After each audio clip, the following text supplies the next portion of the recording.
je suis bien content de vous retrouver encore une fois ce soir pour continuer notre fameuse réflexion sur le psaume 23. Et ce soir, on aborde un sujet ou un thème qui peut nous mettre mal à l'aise. Un thème que souvent, on préfère peut-être éviter. Et c'est le thème de la mort. Ouh! Vous n'êtes pas venu en vacances pour parler de la mort, hein? Je suis désolé, mais la parole de Dieu en parle. Habituellement, c'est quelque chose qu'on essaie d'éviter ou de ne pas trop penser. Même des fois, ça m'arrive de parler avec certaines personnes un peu superstitieuses qui disent « Non, moi, je ne parle pas de mes funérailles tout de suite. Ça va peut-être arriver plus vite. » C'est comme si ça allait changer quelque chose. Fait qu'habituellement, on est assez mal à l'aise. Les enfants, est-ce que vous avez déjà réfléchi à la mort? Souvent, comme parents, on essaie de protéger nos enfants et tout, mais c'est une réalité inévitable. Les enfants, avez-vous déjà réfléchi à la mort? Qui a déjà réfléchi à la mort? Qui a déjà été confronté un petit peu à la mort? Oh, ça ne marche pas. Oh. OK, je clique rien. C'est bon. Qui peut me dire, on va commencer avec les enfants, c'est quoi la mort? Et je cherche une définition bien précise. Fait que je serais très surpris que ça sorte des enfants, mais on va se donner une chance. Les enfants, c'est quoi la mort, selon vous, dans vos mots? On ne lève pas la main, on fait juste répondre. Vas-y. C'est quoi la mort?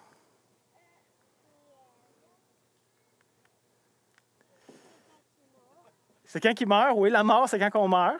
C'est une bonne définition. Ça commence là. Qui renchérit là-dessus?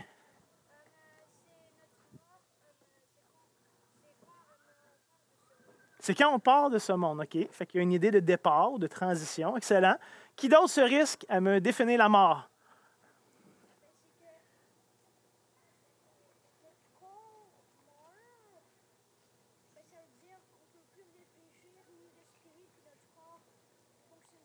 OK. OK, fait que quand on meurt, on ne peut plus réfléchir ni respirer et notre corps se décompose. Définitivement, ça fait partie de la mort. Une petite dernière personne qui voudrait se risquer à le définir encore? La mort, c'est quand on meurt et qu'on va au paradis. OK, fait que dans ta définition, la mort, ce n'est pas une fin. C'est ce que je comprends bien. Intéressant. Ce que je recherchais, je pense que la Bible définit de cette manière-là. La mort, c'est la séparation du corps et de l'âme.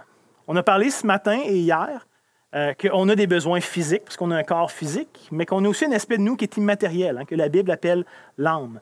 Donc la mort, comme on en parle, comme on l'expérimente, c'est cette séparation de ces deux éléments qui font que la nature humaine existe. Les enfants, est-ce que la mort vous fait peur? Qui a peur de la mort? Pourquoi souvent est-ce qu'on a peur de la mort? Qu'est-ce qui fait, Lewis, que tu as peur de la mort? Parce que c'est presque impossible à croire qu'un autre monde qui serait parfait OK. et que puis on a peur de souffrir. OK. Fait on a de la misère à s'imaginer ce qu'il peut y avoir après la mort. Puis effectivement, la mort, des fois, on a peur de souffrir dans la mort. Fait que ce qui nous fait peur souvent, comme Lewis le dit bien, c'est la peur de l'inconnu. Souvent, on n'aime pas l'inconnu. Si on ne sait pas trop à quoi s'attendre, ça nous angoisse, on n'aime pas trop ça. On n'aime pas perdre le contrôle. Souvent, on aime savoir ce qui s'en vient, être un petit peu en contrôle de tout ça. Mais c'est sûr que la mort, c'est la perte de contrôle ultime, alors qu'on n'a plus rien qu'on peut faire de nous-mêmes. Les enfants, est-ce que vous avez déjà perdu quelqu'un de vos familles, un ami, quelqu'un de proche? Est-ce que vous avez déjà expérimenté ça? Oui, plusieurs, même à un jeune âge. Vous avez été confrontés de près ou de loin à ce concept-là. Est-ce que la Bible parle de la mort? Nous, souvent, on n'en parle pas trop, mais est-ce que vous pensez que la Bible en parle? Oui. Oui? Vous pensez que la Bible en parle? La Bible en parle juste un petit peu, je pense. Oui? La Bible parle juste un tout petit peu de la mort? Non, la Bible parle énormément de la mort. C'est un concept qui revient. Même en vrai, la Bible nous explique pourquoi la mort existe. D'où ça vient, l'origine de la mort. Pourquoi est-ce qu'on est confronté à ça? Et la Bible en parle de différentes façons. Les enfants, j'aurais le goût de vous poser une autre question qui est très ouverte. Et là, je m'attends à toutes sortes de réponses. Savez-vous qu'est-ce que la Bible dit au sujet de la mort? Elle traite de différentes manières, de différentes façons. La Bible dit plein de choses au sujet de la mort. Comme quoi? OK, puis la Bible nous dit qu'on n'a pas à avoir peur de la mort. C'est vrai. OK, fait que Jésus a dit aux apôtres. Oui, OK, fait que craignez pas ceux qui peuvent faire mourir votre corps, mais craignez celui qui peut faire mourir votre âme. Oui, exactement, la Bible nous parle de ça, qu'on n'a pas à craindre. Quoi d'autre que la Bible nous dit au sujet de la mort? Comment? J'entends pas. Parle plus fort, mon grand. Se tuer, OK, oui, la Bible parle qu'il y a des gens qui se sont tués, effectivement. C'est une réalité aussi. Quoi d'autre que la Bible enseigne ou parle au sujet de la mort? Savez-vous? On était supposé aller à l'enfer. OK. Ouais, déjà, pris notre place sur la croix, puis finalement, on va au paradis. OK, fait que toi, tu parles de ce qui vient après la mort, soit l'enfer, le paradis. Il y a quelque chose de plus loin que la mort, exactement. La Bible parle aussi beaucoup de la mort, mais de ce qui vient après. Et ce soir, on va justement parler de quelques éléments. Pas de tout, il y aurait beaucoup à dire. Mais prenons le temps de simplement relire le psaume 23 avec le verset 4, d'où on va être rendu ce soir. Donc, ça se lit comme suit. Cantique de David. L'Éternel est mon berger. Je ne manquerai de rien. Il me fait reposer dans de verts pâturages. Il me dirige près des eaux paisibles. Il restaure mon âme. Il me conduit dans les sentiers de la justice à cause de son nom. Et là, on est rendu là ce soir, verset 4. Quand je marche dans la vallée de l'ombre de la mort, je ne crains aucun mal, car tu es avec moi. Ta houlette et ton bâton me rassurent. Jusqu'à maintenant, on a parlé des 3 premiers versets, qui, somme toute, sont très positifs. Je suis convaincu que ça vous a fait beaucoup de bien de réfléchir que l'Éternel est notre berger, qui prend soin de nous, de nos besoins, qui nous connaît, qui s'engage à le faire. Il y a quelque chose de rassurant, quelque chose qu'on aime, et avec raison, évidemment. Mais là, peut-être que vous êtes un petit peu surpris ce soir, ou peut-être même choqué d'aller, wow, attends une minute. Là, le berger nous fait passer par la vallée de l'ombre de la mort. Ou en tout cas, il dit même qu'il nous accompagne. Fait que veut pas, c'est là qu'il nous dirige. Il y a quelque chose qui peut être surprenant. Peut-être que vous dites, wow, attends une minute. Moi, là, j'ai suivi Jésus pour avoir la vie. Là, si tu me parles de la mort dans tout ça, tout d'un coup, ça m'intéresse un petit peu moins, son affaire. Et je pense que c'est légitime comme raisonnement, comme objection. Ça pourrait être un peu étrange de le considérer sous cet angle-là. Et je vous dis tout de suite, ce soir, il y a beaucoup, beaucoup trop de stock dans le verset 4 pour qu'on fasse le tour ensemble. Fait que ce que je vous propose de faire, c'est de commencer la réflexion ce soir, un peu en mettant la table, en adressant différents concepts. Et demain matin, on va revenir pousser notre réflexion un petit peu plus loin. Okay? Fait que voyez-le comme en 2 parties. Fait qu'avec le temps qui nous reste ce soir, ou plutôt le temps qu'on a, j'aimerais aborder 3 idées à développer avec vous. Donc, pour ceux qui aiment prendre des notes, là, il va y avoir 3 idées essentiellement. Premièrement, le concept de la vallée de l'ombre de la mort. Déjà, commencer à réfléchir à ça. On va y revenir un petit peu plus en détail demain. On va définir aussi un petit peu le concept même de la mort, selon Dieu. Qu'est-ce que Dieu dit que c'est la mort? Et essentiellement, je vous propose que c'est quelque chose d'illusoire, de temporaire. Pas quelque chose de permanent ou de définitif. Fait qu'on va réfléchir dans ces eaux-là. Et finalement, on va réfléchir à la présence du berger dans tout ça. On va parler, on va aborder ensemble l'aspect de la houlette et du bâton. Donc, c'est ça le plan de match pour ce soir. Ça vous va? C'est une question purement théorique, ou rhétorique plutôt, parce qu'on y va de toute façon. Mais premièrement, première observation, remarquons aussi que David ne parle pas de la vallée de la certitude de la mort. Ce n'est pas ce qu'il utilise. Il ne parle pas non plus de la vallée de la finalité de la mort. Il parle en vrai même pas simplement de la vallée de la mort. Ce n'est pas de ça qu'il parle. Consciemment, volontairement, inspiré par le Saint-Esprit, David en a parlé comme la vallée de l'ombre de la mort. Et c'est intéressant quand on y pense. Et ce soir, je n'ai pas le temps de faire une théologie de la vallée de l'ombre de la mort, mais c'est un thème qui revient quand même assez souvent, surtout dans l'Ancien Testament, un petit peu dans le Nouveau aussi.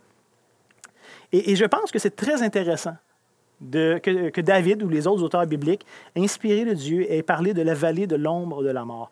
Et c'est intéressant pour plusieurs raisons. Les enfants, c'est quoi une ombre? Définissez-moi une ombre.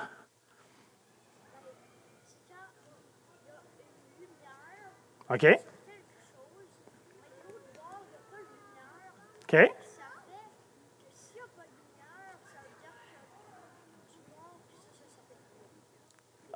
OK, on a une première définition.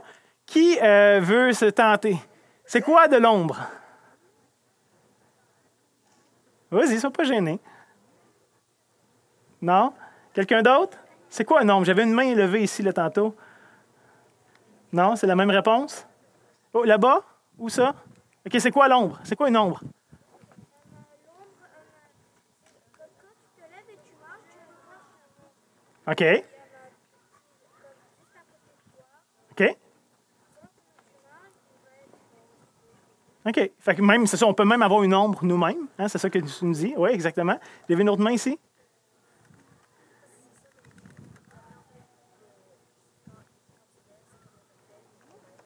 OK, fait qu'il y a un reflet de soi-même. OK, fait que c'est bon. Je pense qu'on comprend un petit peu le concept. Mais on sait très bien qu'une ombre, hein, tu parlais tantôt qu'on peut avoir une ombre de nous-mêmes, c'est un petit peu ça. Mais une ombre n'a pas de substance. Je veux dire, c'est pas physique, c'est pas matériel. Tu peux pas toucher une ombre. Par définition, tu le vois, mais ça n'existe pas comme tel. On pourrait dire, dans un sens, c'est une absence de lumière qui est projetée. Alors, vous savez comme moi qu'une ombre, c'est juste une trace ou une forme qui cache la lumière de quelque chose, essentiellement. Et imaginez que vous faites face à un terrible lion. C'est de lui que vous devez avoir peur, pas de son ombre. Right? Parce que l'ombre n'est pas très épeurante. Bien, une ombre peut être épeurante, mais elle n'a pas grand pouvoir sur nous. Et vous savez l'expression pour parler de quelqu'un qui a peur de tout, là, on dit qu'il a peur de son ombre. Mais par définition, une ombre, il n'y a pas de danger. Qui est le seul qui n'a pas à avoir peur de son ombre? Là, je m'adresse surtout aux adultes, parce que je pense que les plus jeunes, vous ne connaissez pas ça. C'est qui le seul qui n'a pas à avoir peur de son ombre? Oh! Lucky Luke, c'est lui qui tire plus vite que son ombre. Mais imaginez que vous voyez un lion. Et là, vous avez peur, parce que vous dites, hey, le lion, c'est dangereux, c'est quelque chose. Mais si ce lion-là, soudainement, est dans une cage, vous avez pu avoir peur. Même si son ombre dépasse la cage. On comprend ça, hein? Comme ça ici. Par définition, une ombre ne peut pas vous faire de mal. Même l'ombre la plus terrifiante qui soit ne peut rien contre vous. Et ça, David le comprenait bien. Et je pense que c'est ce qu'il est en train de nous présenter ici. Alors, le Nouveau Testament va nous dire que Christ a vaincu sur la mort, qu'il a dépouillé la mort de sa puissance, de son pouvoir, de son aiguillon, même comme Paul va en parler en Corinthiens 15. Donc, pour le chrétien, la mort, c'est un peu comme un lion en cage, ou un lion qui n'a plus de dents. Ça fait peur, ça fait le saut quand il rugit, mais il ne peut pas vraiment faire grand-chose de plus. Et on n'a plus à le craindre, il n'a plus la capacité de nous faire du mal. Il y a un texte en Hébreux, chapitre 2, les versets 14 et 15, que j'affectionne particulièrement en rapport avec ce sujet, où l'auteur de l'Épître aux Hébreux écrit ceci. « Ainsi donc, puisque les enfants participent au sang et à la chair, il y a également participé lui-même, ici on parle de Jésus, afin que, par la mort, il anéantit celui qui a la puissance de la mort, c'est-à-dire le diable, et qu'il délivrera tous ceux qui, par crainte de la mort, étaient toute leur vie retenus dans la servitude. » Ça, c'est nous, ça. Fait que réalisons que Christ anéantit la mort et la puissance de la mort. Hein, pour ceux, peut-être, les adultes que vous connaissez, le puritain John Owen, qui a écrit un livre, hein, The Death of Death and the Death of Christ, la mort de la mort dans la mort de Christ. Là, il explore ce concept-là qui est très intéressant. Sinon, les enfants, vous l'avez dit un petit peu tantôt, mais qu'est-ce que ça prend pour faire une ombre? Ça prend au moins deux choses pour qu'une ombre existe. Exactement. Ça prend une forme, hein, ou un objet, et ça prend de la lumière qui va être derrière l'objet, qui va projeter l'ombre de l'objet. Donc, voyez-vous aussi, dans ce concept de vallée de l'ombre de la mort, ça sous-entend qu'il y a forcément une source de lumière.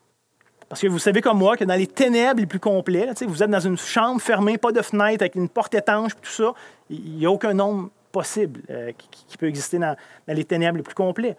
Donc, si dans cette fameuse vallée, on peut apercevoir l'ombre de la mort, c'est quelque part parce qu'il y a une source de lumière, que la vallée n'est pas entièrement ténébreuse.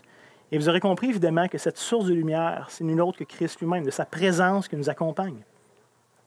Et il y a un texte en Jean chapitre 8, le verset 12, qui est glorieux en rapport avec ce sujet, où Jésus va dire, hein, il parlait de nouveau, il dit, « Je suis la lumière du monde.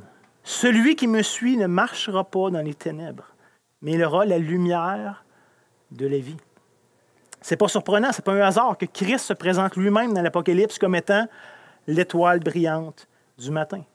Celui qui a traversé la nuit et qui apparaît à l'aurore lorsque le soleil revient. Ce n'est pas non plus surprenant que Luc, dans l'introduction de son évangile, va nous rapporter la prophétie de Zacharie, qui se termine ainsi. Zacharie, qui est un peu ce prophète, ce vieil homme qui va voir Jésus et Marie entrer à Jérusalem alors que Jésus est tout petit, tout bébé. Il va dire ceci, en Luc chapitre 1, versets 78 et 79, à la toute fin de ce qu'il va leur dire. Il va dire « Grâce aux entrailles de la miséricorde de notre Dieu, et en vertu de laquelle le soleil levant nous a visités d'en haut. » Où Dieu s'est fait chair, Dieu s'est incarné. Et il va dire pourquoi est-ce qu'il a fait ça? Pour éclairer ceux qui sont assis dans les ténèbres et dans l'ombre de la mort, pour diriger nos pas dans le chemin de la paix. Voyez-vous, l'Éternel a pourvu en Jésus son Fils, celui qui nous éclaire, même dans la vallée de l'ombre de la mort. Je ne crains aucun mal, car tu es avec moi, David nous dit. Donc, sa lumière nous rappelle sa présence auprès de nous, mais sa lumière nous rappelle aussi que la mort est vaincue, qu'on fait face à son ombre seulement et pas à sa substance. Comme j'ai dit, Jésus a tué la mort. C'est quand même un oxymore intéressant que la mort est morte, là, mais c'est quand même ce que Christ a fait pour nous, en notre faveur. Donc, pour le chrétien, la mort est en quelque sorte qu'une illusion.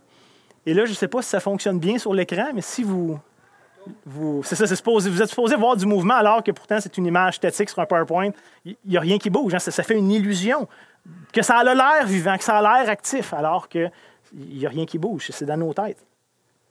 Donc ici, c'est cette idée que c'est une illusion. À nos yeux, la mort, là, bien réelle, comprenez-moi. On meurt, il y a des gens autour de nous qu'on meurt, qui ne sont plus là, qui nous manquent, qu'on aimerait ça qu'ils reviennent. Ça a l'air bien réel, ça a l'air vraiment dangereux. Mais il y a cette réalité complémentaire que Christ a vaincu la mort, que Christ a vaincu le pouvoir de la mort, que Christ a vaincu le séjour des morts. En vrai, c'est une des premières choses que Jésus veut dire lorsqu'il se révèle à l'apôtre Jean au tout début de l'Apocalypse. Il se révèle à lui comme le premier et le dernier et le vivant. Il va dire « J'étais mort, mais voici, je suis vivant au siècle des siècles. Je tiens les clés de la mort et du séjour des morts. » Ici, c'est cette idée de puissance, d'autorité. C'est moi qui décide. J'ai dépouillé la mort de sa puissance, de son autorité. Donc, cette fameuse mort, le dernier ennemi, comme la Bible en parle, est finalement un lion en cage. Et comme je disais tantôt, son rugissement fait peur, mais il reste impuissant. L'idée même de la résurrection vient annuler la puissance de la mort ou le pouvoir de la mort. Donc oui, dans un sens, on va tous mourir un jour dans ce monde, parce que je vous rappelle, le monde reste sous la malédiction de Dieu, sous son jugement, et comme conséquence, on va retourner à la poussière de laquelle on a été pris. Mais pourtant, à la résurrection, on va expérimenter la vraie vie. Et je vous propose que ça va être une vie encore plus réelle que ce qu'on a pu vivre, que ce qu'on a pu expérimenter ici-bas. La réalité, c'est qu'on pense être bien vivant ici. Ah, ben oui, je suis en vie, puis je respire, puis tu sais, un peu comme tu disais, là, oui, je pense, puis je respire, je fais des choses, puis je suis vivant. Oui, mais la vraie vie, selon la Bible, c'est pas juste d'être capable de faire des choses. La vraie vie, selon la Bible, c'est d'être en relation avec Dieu. C'est ça pourquoi on a été créé. C'est ce qui nous complète. C'est ce qui fait que notre vie a du sens. Et donc, c'est seulement cette relation avec Dieu, cette intimité, cette proximité qui peut vraiment satisfaire tous les besoins, tous les désirs de notre âme. Pour Jésus, c'était très clair. Dans sa fameuse prière sacerdotale, juste avant la croix, en Jean 17, il va dire « Ah, la vie éternelle », et il va définir ce que c'est. Il va dire « La vie éternelle, c'est quoi? C'est qu'ils te connaissent, toi, le seul vrai Dieu, le Dieu vivant, la source de la vie, et celui que tu as envoyé, Jésus-Christ. » Donc, bibliquement parlant, la vie éternelle, ce n'est pas de vivre pour toujours. Nous, dans notre tête, c'est si je vis sans jamais avoir de fin, c'est la vie éternelle. C'est vrai, mais ce n'est pas comme ça que la Bible le présente. La vie éternelle, c'est d'être uni à Dieu par Christ. Et à l'inverse, la mort éternelle, c'est quoi? C'est d'être séparé de Dieu pour toujours, d'être séparé de Christ pour toujours. Donc, dans un sens, tous les chrétiens, tous ceux qui sont nés de nouveau, tous ceux qui sont régénérés, ont déjà commencé à expérimenter la vie éternelle. Ils ont déjà commencé à être en relation avec Dieu, malgré que ce soit encore imparfait à cause du péché qui habite en nous, puis toutes sortes de choses. Mais ça a déjà commencé. Et ça va juste être rendu plus parfait, plus évident lorsqu'on va être avec lui enfin, dans sa présence. Mais lorsqu'on va goûter au pouvoir de la résurrection de Christ, on va enfin goûter pleinement à cette vie qui a été promise. Et ce qui est abstrait pour nous, un peu comme un enfant disait tantôt, « Ouais, mais je ne sais pas trop à quoi ça ressemble plus loin, puis plus tard, puis c'est un peu flou, puis la Bible en parle, mais c'est pas toujours évident. » Mais à ce moment-là, on va pleinement goûter. Ça va devenir très, très clair. On va avoir un corps incorruptible qui va être parfaitement capable de soutenir pleinement la présence et la gloire de Dieu. La vraie vie va être là. parce que Dieu va être là et qu'on va être avec lui, unis en lui en nous, nous en lui. Puis là, métaphysiquement, ça ne fait pas de sens, parce que tu ne peux pas être dans quelque chose qui est en toi, mais ça nous parle encore de cette idée d'intimité, de proximité très forte. Donc, notre vie ici-bas est juste une pâle imitation, en vrai, de la vraie vie.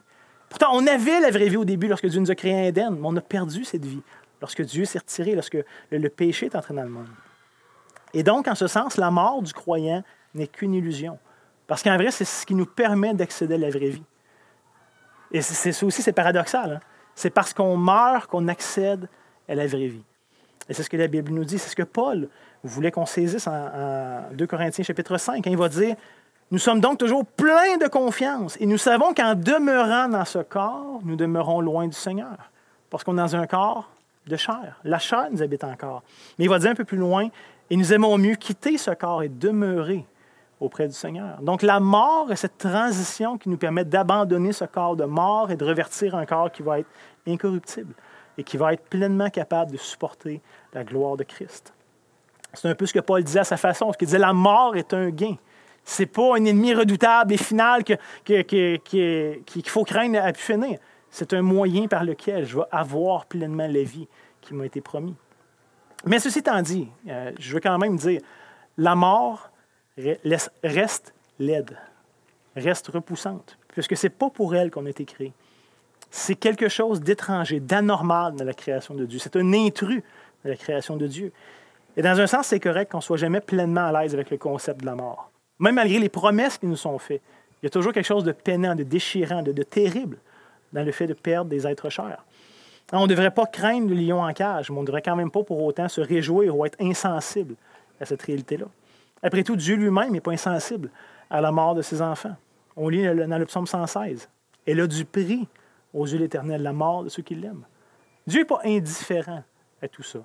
Dans un sens, c'est la conséquence de notre rébellion envers lui, mais Dieu n'est pas insensible. Elle a du prix à ses yeux, cette mort-là.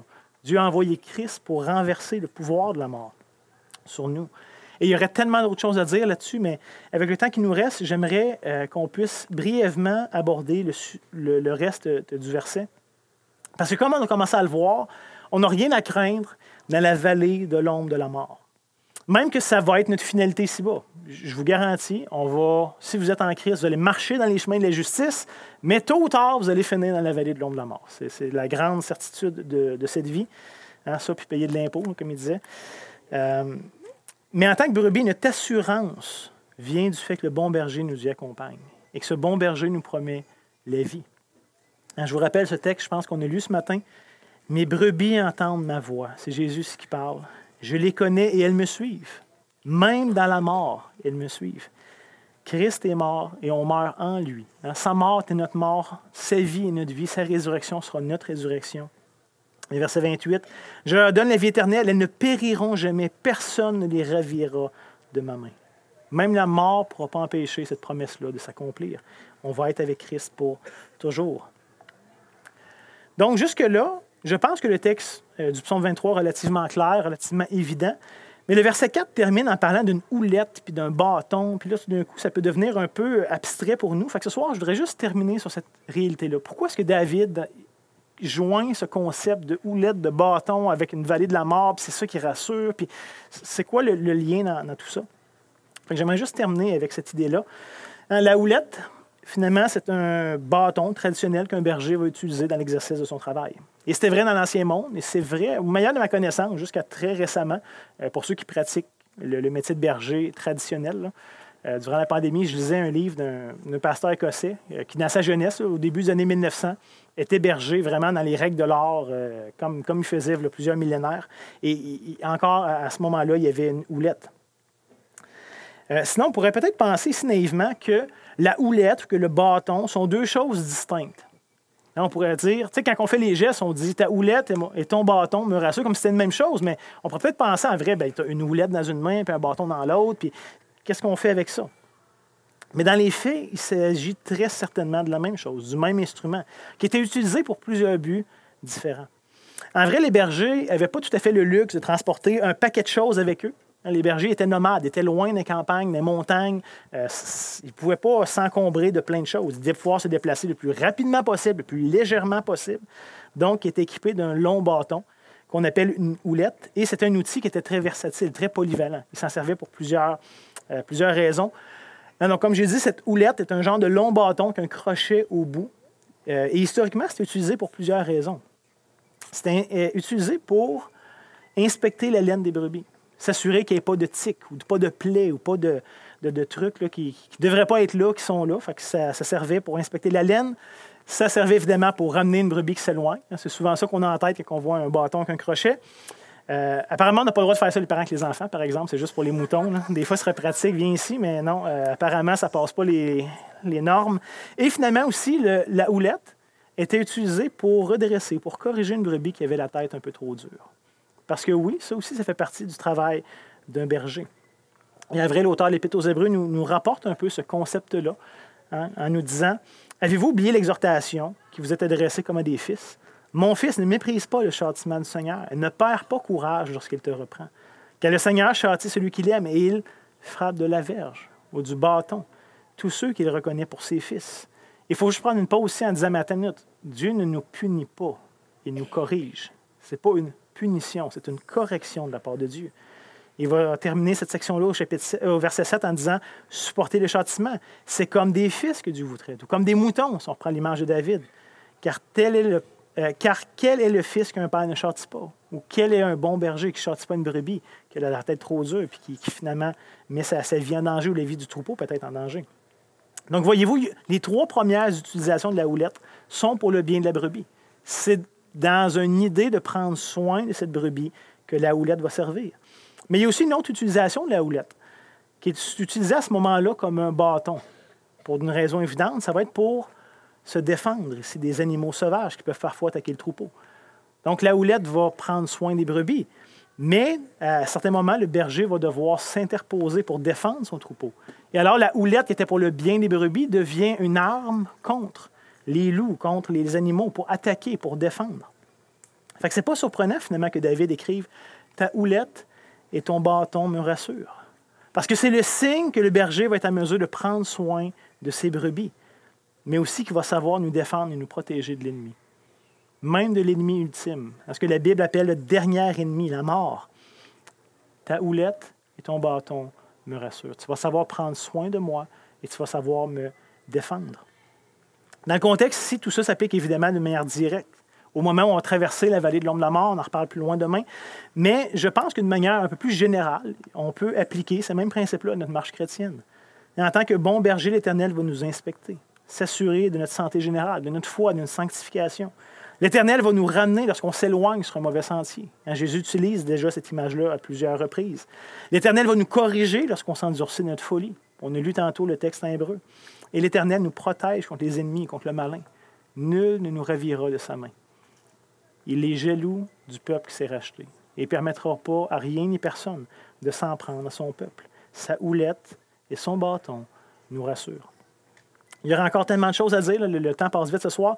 Je vais m'arrêter ici en espérant avoir le temps nécessaire demain pour vraiment clore comme il faut la réflexion. En terminant, permettez-moi peut-être juste de nous rappeler à quel point est-ce qu'on est privilégié, pour ceux qui font partie du troupeau de Christ, d'avoir Dieu comme le berger de nos âmes. Non seulement il prend soin de nos besoins physiques, de nos besoins spirituels, mais il nous accompagne jusque dans cette expérience ultime de la vie, avec sa houlette et son bâton. Comme le disait Charles Spurgeon, le fameux prédicateur du 17e siècle, il disait ceci: « La souveraineté de Dieu est l'oreiller sur lequel nous pouvons dormir en paix, même au milieu des difficultés les plus pénibles. » La souveraineté de Dieu est l'oreiller sur lequel nous pouvons dormir en paix, même au milieu des difficultés les plus pénibles. La vallée de l'ombre de la mort, je ne pense pas que ce soit du gâteau. Là. Je pense que ça reste quand même quelque chose d'effrayant à plusieurs points. Mais savoir que Dieu est souverain et qu'il nous y accompagne, tout d'un coup, ça change la donne, ça change complètement le focus. Ça peut nous donner une paix et une assurance que rien d'autre peut nous donner. Donc ce soir, j'espère que comme David, vous pouvez dire aussi, « Je ne crains aucun mal, car tu es avec moi. Ta houlette et ton bâton me rassurent. » Prions ensemble. Seigneur Dieu, merci pour tes soins envers nous. Merci de savoir comment prendre soin de nous, même dans cette vallée de l'ombre de la mort. Seigneur, merci que par ton intervention, ce n'est qu'une ombre à laquelle on va avoir à faire face, qu'une illusion temporaire, jusqu'à temps qu'on goûte à cette résurrection glorieuse à laquelle tu nous convies. Seigneur, apprends-nous à te faire confiance. Apprends-nous à s'attendre à toi, même dans ces moments difficiles, pénibles, éprouvants. Et rappelle-nous ton soutien, rappelle-nous de ta protection, de tes soins envers chacune de tes brebis. Seigneur, qu'on puisse les rechercher, ces soins, qu'on puisse s'attendre, que tu nous défendes, que tu prennes soin de nous. Comme tu l'as si bien fait jusqu'à maintenant, Seigneur. Tu ne nous as donné aucune raison de craindre ou de douter. Mais Seigneur, confesse qu'à bien des égards, on est encore dans le doute, encore dans la crainte de tellement de choses. Donc, Seigneur, fais grandir cette foi, affermis cette foi que tu nous as donnée et qu'on puisse tourner les regards vers toi plus souvent qu'on le fait habituellement. Donc, Seigneur Jésus, c'est dans ton nom qu'on demande ces choses ensemble. Amen.